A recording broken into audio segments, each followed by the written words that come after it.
Whoa. Hi, viewers. Welcome to another episode of the Nana Yaa Yeboaa Show. Today, I have with me the very talented, the very handsome, the one and only Daddy Devon Taylor is in the house. Yay. Hello.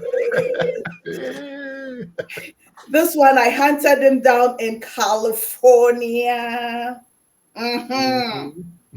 We are crisscrossing. We are not staying in one place. Okay. Okay. So there are very few things that excite me, Devon.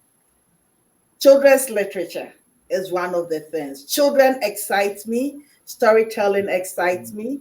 Children's literature excites me. So when I saw that it's like one, two, three, all of the points were there. It's like, no, I gotta talk to this young man, this Thank you. daddy. And when I reached out, you said yes. It's like, oh, amen. And I've been working. It's like, what kind of questions should I ask you? Like, I really want to dig deep in because there are people across the world who may say want to write, but they don't know how to write. And listening to some of your background, it's like you've discovered your path. So, hoping your story will, encourage and empower some of these people to get on the path of sharing. There is power in story, and there's power in telling your own narrative. So Hmm. before Devon, oh no, how do you say Devon? Devon? Before Devon. Yeah. Devon. Before Devon became Devon, what is your backstory? How did you grow up? Yeah. Oh, well, first, thank you for having me. I'm super excited to be here. Just to share a little bit about me from my past. I grew up in California, like you said, Lakewood, California to be specific. Mm-hmm. There, I had a traditional life. I grew up with my mom, my stepdad, with my five brothers and sisters, and Mm-hmm. went to a nice school, and eventually became a coach, and that was my career and where I was kind of headed. Trying to lead children from the experiences I had with volleyball and trying to just Mm-hmm. pass along the sport, but also help them in their direction. Mm-hmm. So, ironically enough, while I was kind of in the beginning of my career, I got a call that my nieces and nephews were no longer with their parents and Mm-hmm. they needed somewhere to be. Mm-hmm. So that shifted everything in my Mm-hmm. mind, shifted everything that I thought I had worked for and what I was working towards, and put me in a crossroads of making a big decision that would alter my life till this day. Um, and Wow. so, yeah. Um, yeah, I don't know how much you want me to get into it, but that's the beginning part of it, and kind That's of. the beginning of your fatherhood journey. Hmm. Okay. So in your fatherhood journey, it's also you became an author. Yes. How did that happen? Because fatherhood and writing are not synonymous they're not synonymous together. You Yeah. understand? Yes. Some people write because they have that gift of writing, and other people may be influenced or inspired by something. What is your journey into being an author, into writing? Yeah. No, that's definitely what where it got funny for me, because being Mm-hmm. an author, being a dad were two completely different separate ideas, and how Mm-hmm. I brought them together was the children. Their fresh eyes and fresh ears for wanting to Mm-hmm. create just started to stir something up in me, and started to bring up those childhood memories of what I Mm-hmm. really wanted to do and how I wanted to impact the world. And I remember we were sitting down, and Tina had come home, she's my 9-year old. Mm-hmm. She came home and she had a sign or a picture of her, and she was holding up a sign that said what she wanted to be when she grew up. and she wanted to be a YouTube star. And so Oh. I guess that's the new thing, the new artist way, Then YouTube and all of the social media, Instagram and mm-hmm. which I think is great. I think it's, as we're evolving, kids are Yes. finding ways to, evolve with the times and Mm-hmm. Mm-hmm. and whatnot. So I don't know what that was about, just her true inspiration to want Mm-hmm. to be something in the future, ignited that in me. And I was like, I've always wanted to be an author. And that was something Oh. that, I never pursued, but I was taking classes to become an author. I was writing Mm-hmm. things on the side. I had millions of journals that are filled, front to back, but Mm. never really formulated into something until the kids were with me. And so I brought them all together and told them, I have this idea that I really want to write a book, but I kind of want to do it together so that you guys can, help in the process and feel like you can see your uncle accomplish something, but also know that you had a hand in it. And Mm-hmm. so it became a family project. We sat down, the kids were drawing pictures, and I was kind of just, creating a story with the pictures. We were able to put together a little nice book. We still have it too, a little nice book with all of the original images from the kids and like the original story, which was just Yes. supposed to be a small children's book. Mm-hmm. And that was kind of where I left it because I didn't know what to do. And my partner was like, you know what? We should try to find a publisher. And I was like, Mm. there's no way. We can't. There's no publishers that's going to want to take me on. There's no publisher. We're too small. I just gave up on the idea. And found out later that he had scheduled a meeting, and not only a meeting, but like we were going to be sitting down with the publisher and talking about the book. I still didn't believe it, still didn't think we were going to get anywhere. And we sat down in front of the Oh, publisher. ye of little faith. No faith at all. And that's something that I've even been coming to terms with, because that has to change, It especially with the has. book out now. That's done. And all of those things that led me to believe that I couldn't do it. And in all reality, I was really the only one standing in my way.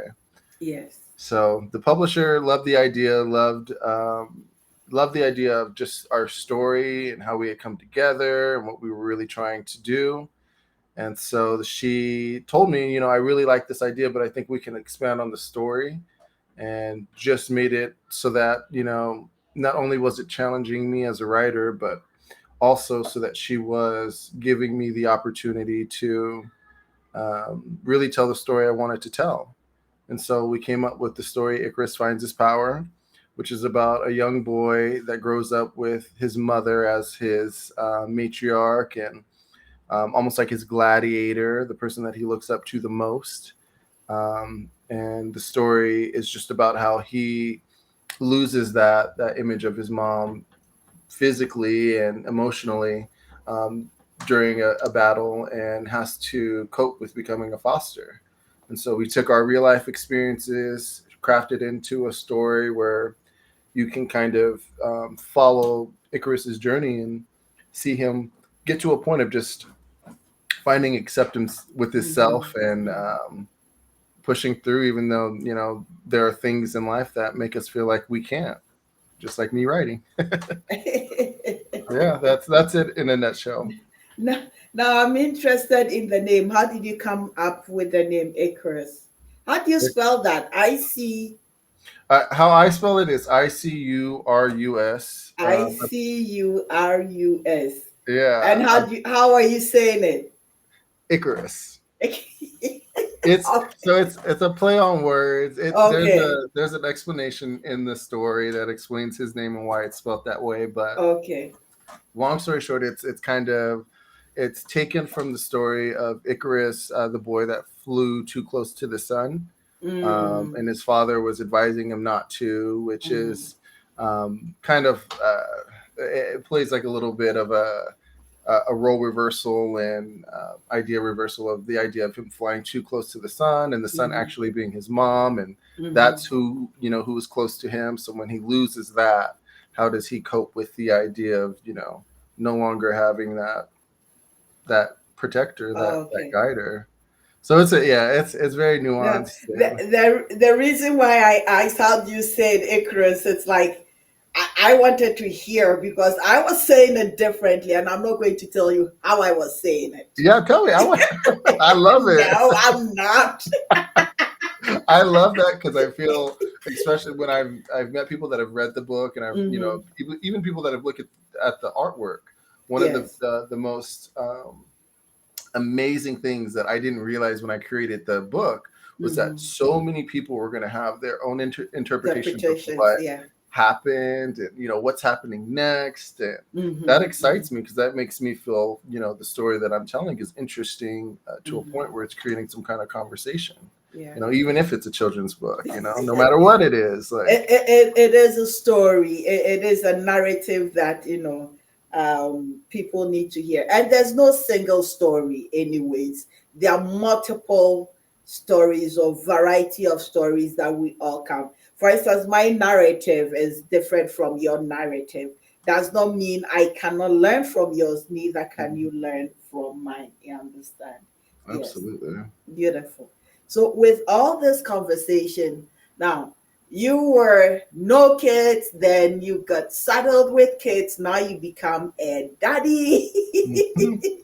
Overnight. Yep. overnight daddy, overnight daddy who transitioned into an author with children. How did it go? It's what were some of the challenges? That's a good question. I Did, mean, initially, I was freaking out because they were not just, my nieces and nephews and my family, but they Mhm, were of a certain age, and mhm, there's a certain imprint that parents have on kids, no matter what, and obviously because they're their parents. And so that initially was really hard for me to deal with some of the things that came with. Um, the best way I can say it is dealing with the parents and how they affected the kids. And so initially it was really hard. But as we've gone through because it's been years now that we've had them, as we've gone through the years, we've just tried to be really respectful of the entire process. The kids as well, they really help out with.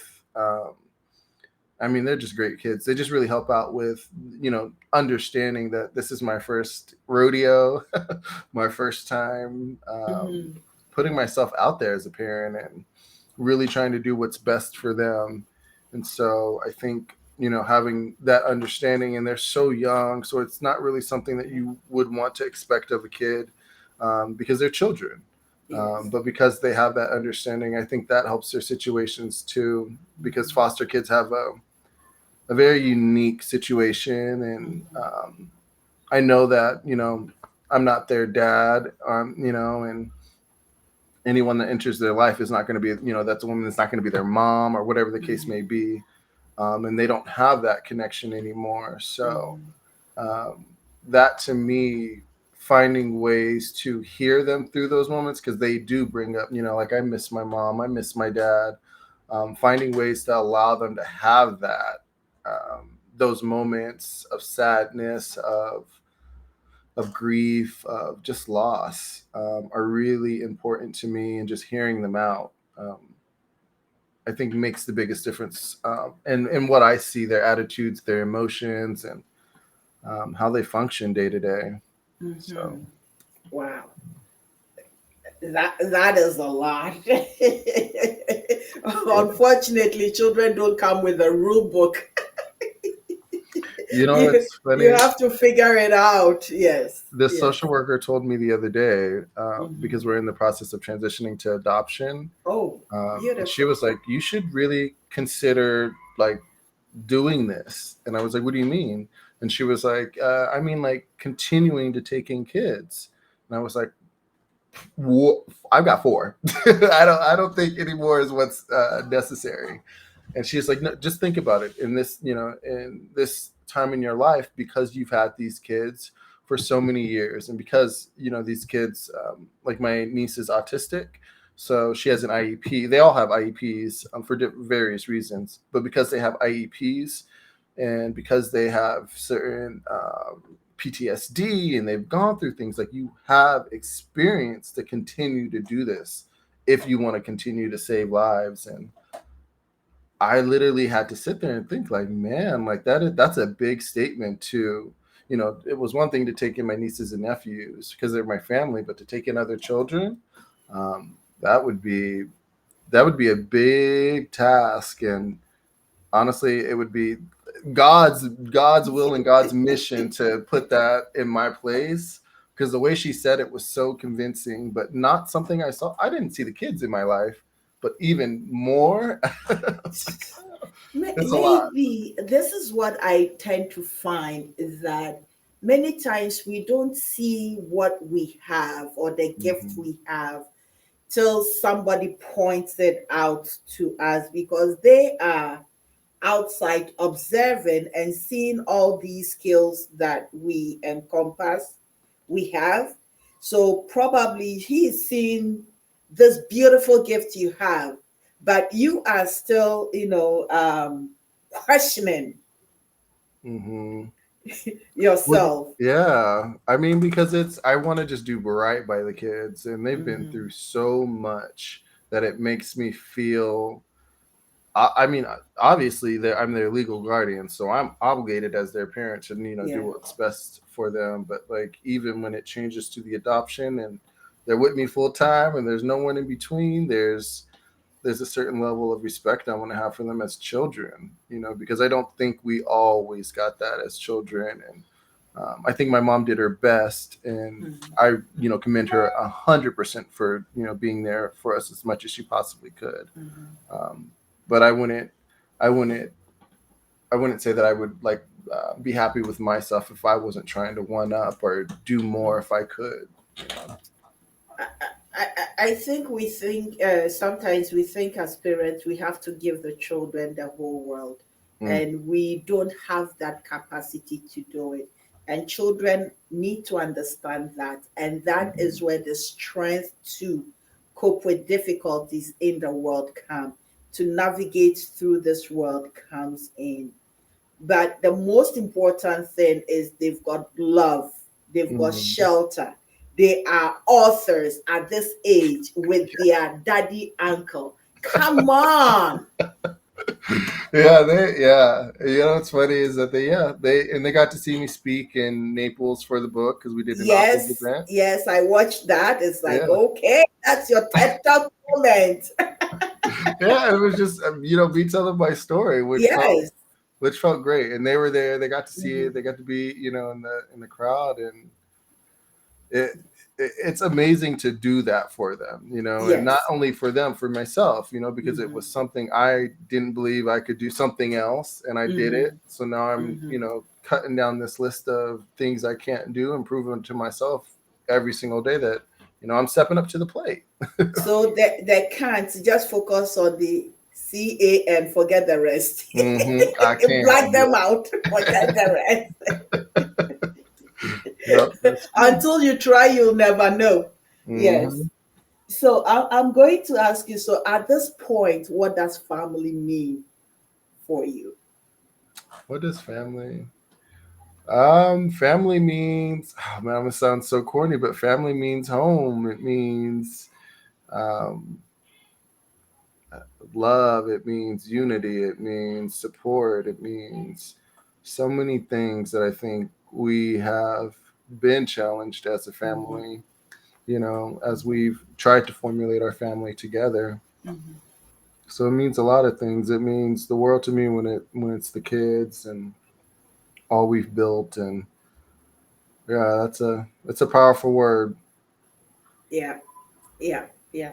The reason why I asked that question was that you look at many people these days, and for them to have families, somebody to call family. Some people don't. There are many people who are alone or lonely, and many people who may have lost, persons they call family. So they are also alone in the world. So I asked that question more often for people to think and become aware and be grateful for what they have. When Mm, you look at people, people don't have what you have. You mm, understand? Yes. absolutely. Yes. So, with all this, with being an author, being a daddy, what do you intend to achieve? Where do you hope it's going to take you? I've already given you one platform, which is the TED Talk. So, see, I'm dreaming for you. No, I appreciate that. That would be amazing, and I'm working myself on my way towards that. I think Mhm, being able to just continue to tell my story, and mhm, um, really what I want to achieve is just impacting people to do the same. Taking that opportunity, if you feel you have a story to tell, to mhm. do it. Yes. That's really why I wanted to do it for myself. Was for the kids and to give them Mhm, inspiration, but also to change that mindset and slice mhm. off that last half of the can, of Yes. the last tin. So it was proving to myself that I'm worthy. Mhm. I'm here to spread a message of love, of hope, of inspiration, and I'm hoping whoever hears it will do exactly the same thing for themselves, Yeah. because this book, taking in the children, they were one of the most scary and challenging things to do, but Mhm. so far have been the most rewarding things I've ever done in my life. So, Beautiful, beautiful, beautiful. Oh my goodness. Oh man. So I'm going to ask a favor. I didn't speak to tell you beforehand. If it's possible to give us a sample of the book. oh, Maybe okay. I hear you. A little sample of the book. Yeah, I could definitely do Yes. that. Let me see. I want to pick a. There's Uh, always one How part in the. many collections do you have of the book right now? That should be my question. Yeah, so right now we have the just the paperback version, which is nice, but we have a hard cover edition as well, which Okay. I just think looks nice and Yeah. on bookshelves. But this is the first in the series. I'm working on the Okay. second one right now. Okay. Listen Really, to you. I'm working on the second yeah. one right now. Well, you said you had books, so I want to get like you and be on the same.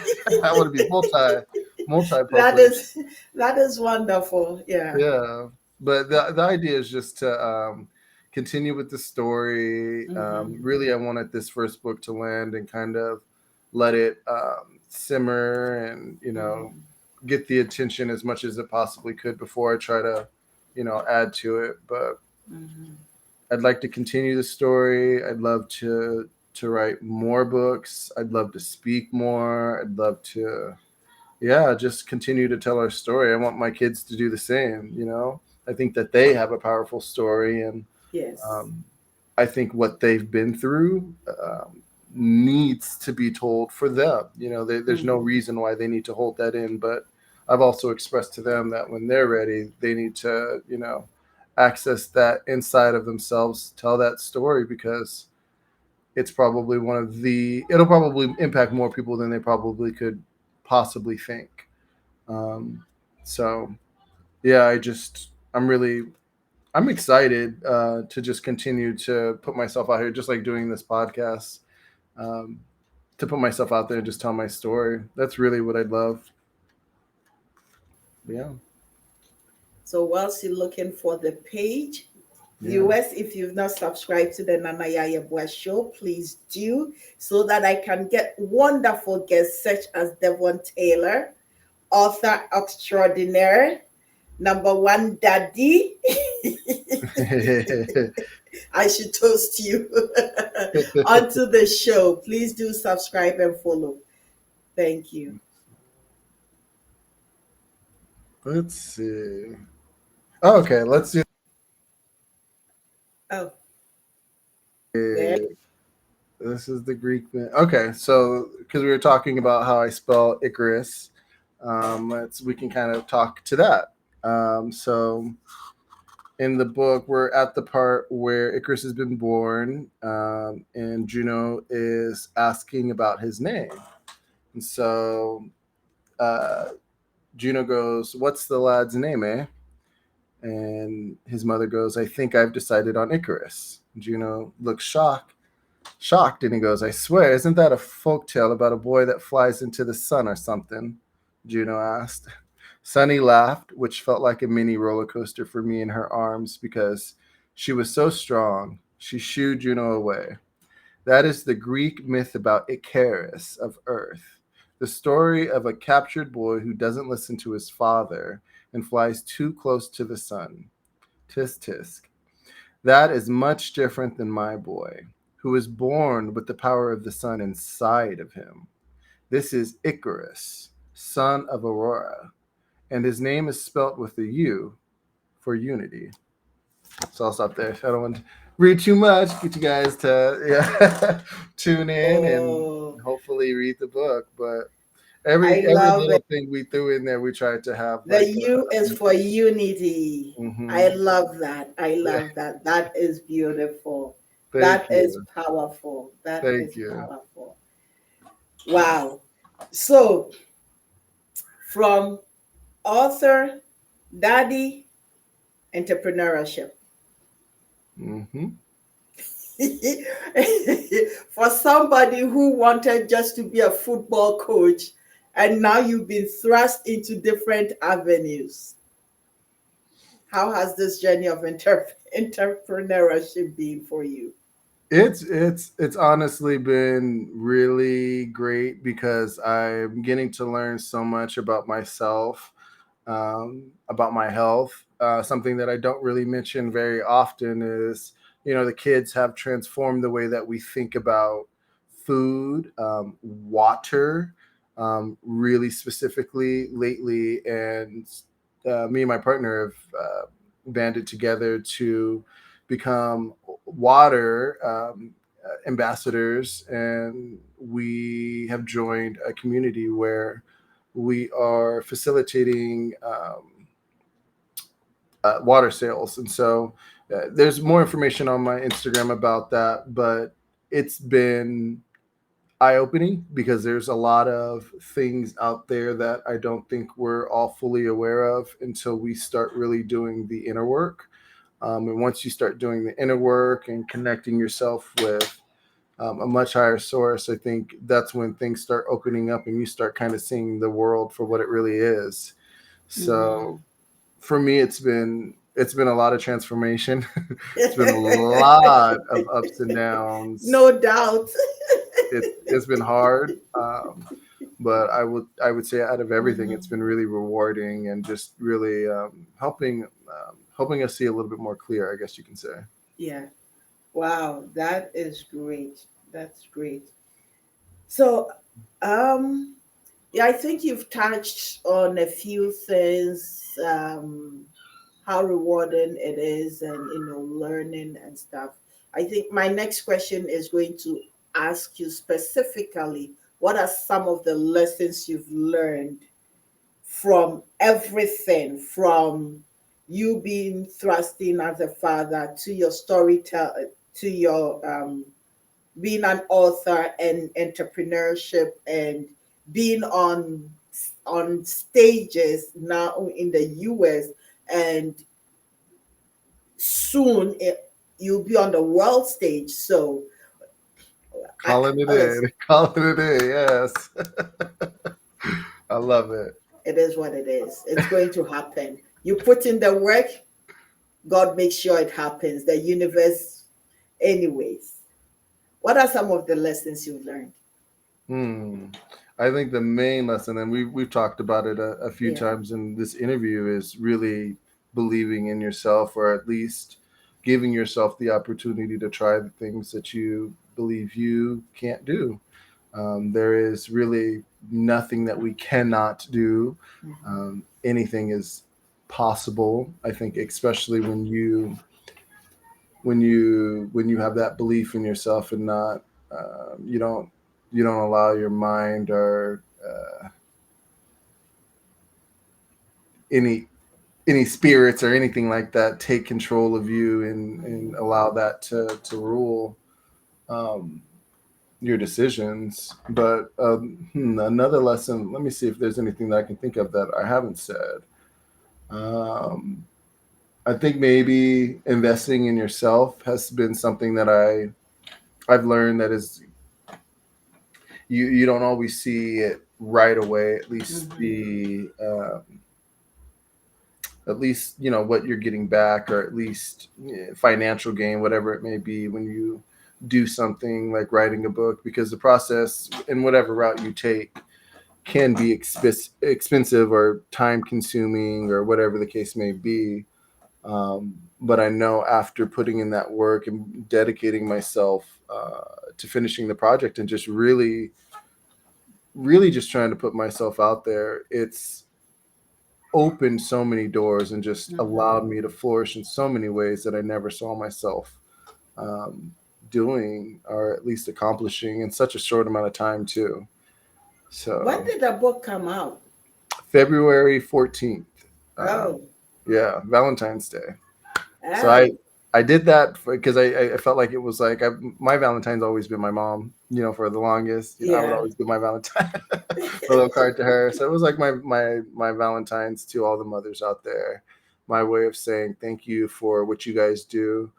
Um, a lot of what being a parent is about, I think, really comes from our mothers and the women in our lives, and it was my way of saying thank you. And we see you, we appreciate you, and it's not an easy job being a parent whatsoever.